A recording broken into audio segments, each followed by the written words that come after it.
Hello everybody and welcome to this tutorial. Today I will show you another more reliable way to install VirtualBox.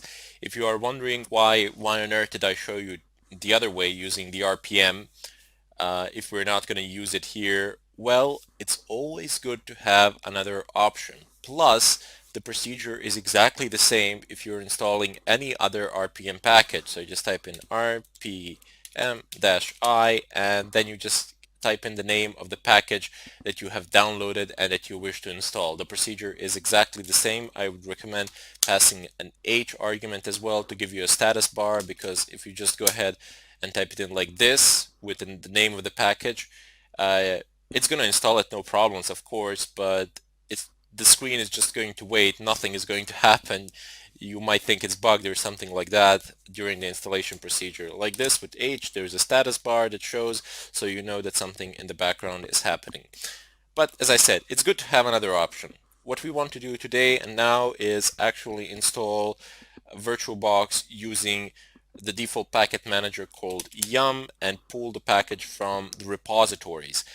Now, what are repositories? Repositories are places where software packages are stored for Linux distros, and then you can pull those packets, those software packets, from your Linux distro using the default packet manager. It's very simple, it's extremely easy, and it's one of those things that you will absolutely need to know how to do, because you'll be installing and uninstalling a lot of things during the course of your pen testing career, during the course of pretty much any pen testing exercise in general. So let me just demonstrate this to you. You type in yum and then you give it a command. First of all, you use yum to call your default packet manager, which is yum basically because I'm using Fedora, but if I was using some sort of a Debian distro, it could be aptitude, or it could be apt-get, and some other distros have their own packet managers, but we're not going to get into those now. Later on, I will show you what Kali Linux is using. That is the Linux distro that we will be using in order to conduct some of the pen testing exercises. So first off, you type in yum, as I said, and then type in search, which is you're basically telling yum what to do. You want it to search for something, so you just type in search. It's pretty much exactly the same as English language. You just kind of need to figure out the logic of it. And then you want to search for an approximate name of the package that you want. So perhaps you don't know the full name or something like that.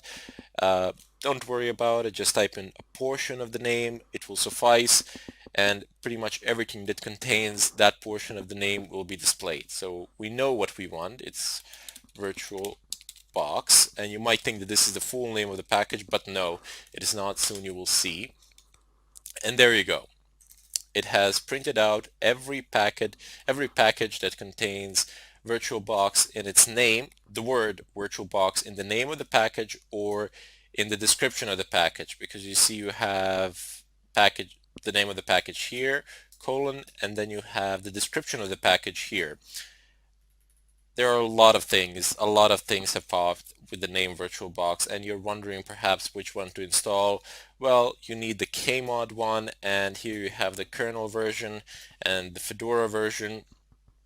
So FC would be the Fedora version, and here you have the architecture. It's 64. I can't select it. There we go. It's 64, and here you have the kernel version.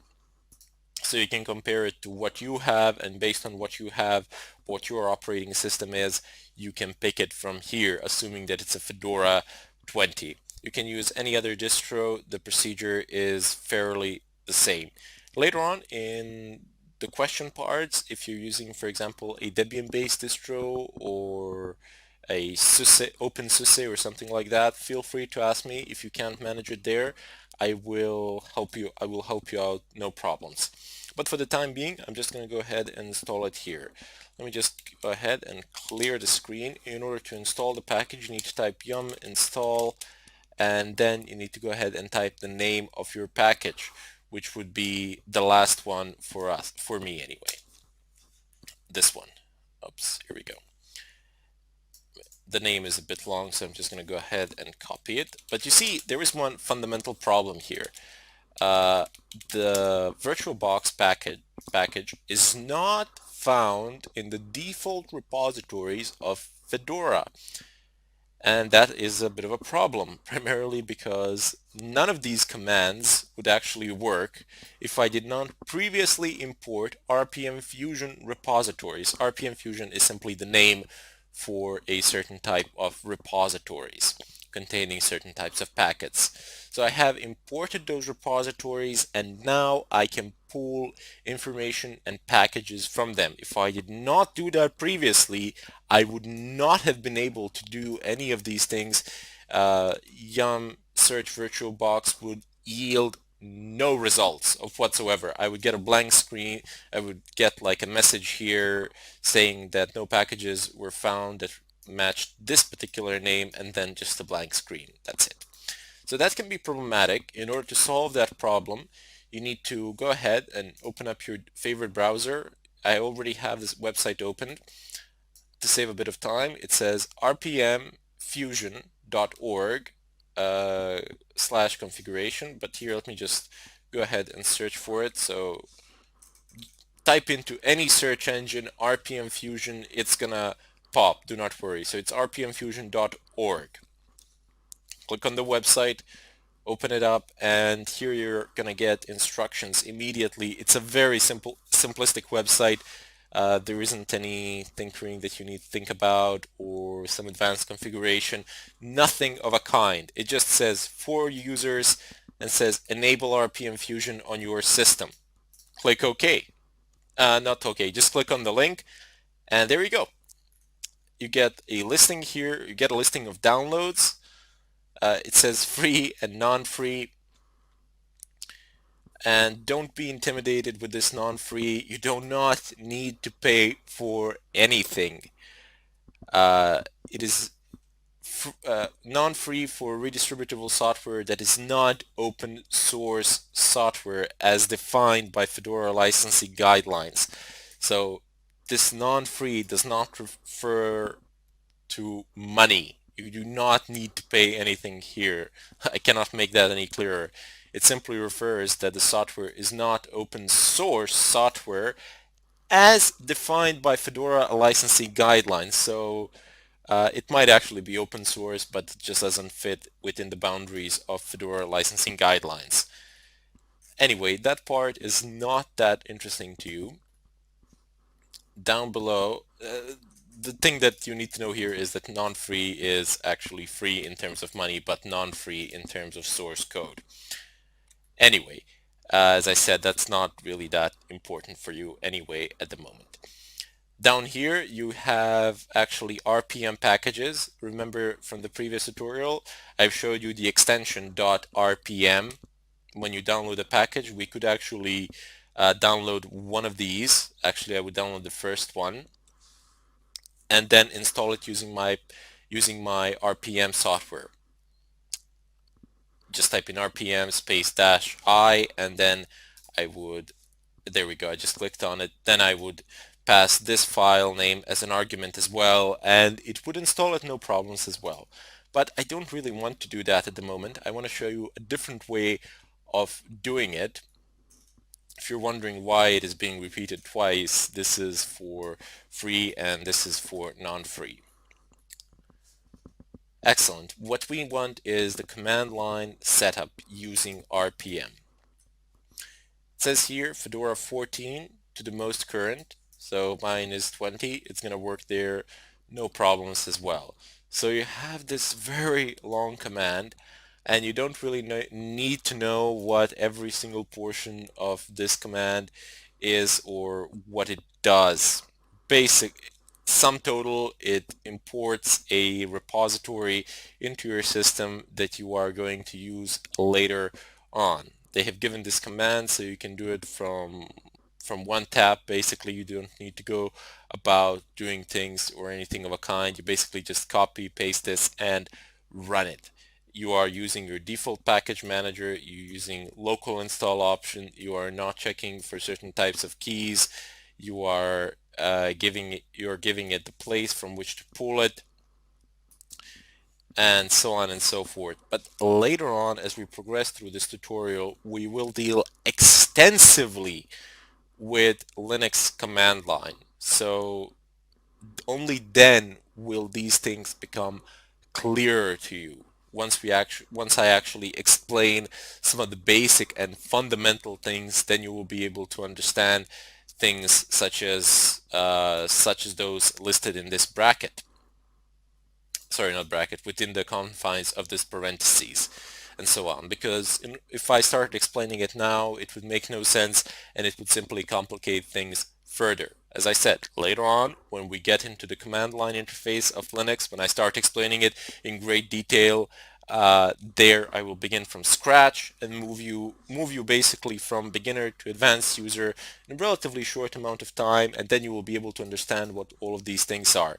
For the time being, just copy this content, which is within the confines of these quotation marks, and paste it into your terminal. So you do need to be root. Let me just go ahead and exit. I am no longer root, as you can see. I am now my regular user, Chronic. Just type in SU, type in your password, and paste this. Press enter. Okay, obviously it won't install here because I already have it installed. Yeah, it says nothing to do of whatsoever. But on your system where you do not have RPM Fusion installed, this would just fly as well. This would just pass, no problems, and you would successfully have installed RPM Fusion on your system as well. So clear. Anyway, I just wanted to show you something else that I neglected to show you a moment ago. This command that we've ran, it actually installs free and non-free repositories. If you just take a closer look to what I am highlighting at the moment, this is the free, so it says http download1.rpmfusion.org/free/fedora/rpmfusion free release. And down below you have the second address, again download rpmfusion.org, and it says non-free. So I'm highlighting the entire thing here. Let me just zoom it in a bit more so everybody can see. And there you go. You have two completely, well, they're not completely different addresses, but they are definitely different addresses referring to different types of repositories. Anyway, now you can go back to your terminal. Do not log out of root. Stay root, because you will need root privileges in order to do this. Type in yum search once again VirtualBox. Press enter. Take the last one or whatever one suits your current kernel. You check the current kernel by typing in uname-a, and here you go. So it's 3.18.7.100, 3.18.7.100, FC20, FC20, and then you have the architecture listed here as well. So clear the screen, type in yum install, paste the name of the package, press space -y, and if you have this command, just press enter and it will install. It will run through. I've already installed VirtualBox to save some time as well. You will have it up and running on your system, and after you've installed it, do not forget to type in yum update as well. So let the system just run through the updates, so you would make sure that you have the latest version, that you have everything up to date and running. In any case, that would be it for this tutorial. In the next one, I will start VirtualBox up, explaining some of its features, and hopefully through the follow-up tutorials, I will start installing an operating system within my virtual machine, within my virtual environment, and we'll see how that process goes. Thank you for watching, and I hope to see you in the next tutorial.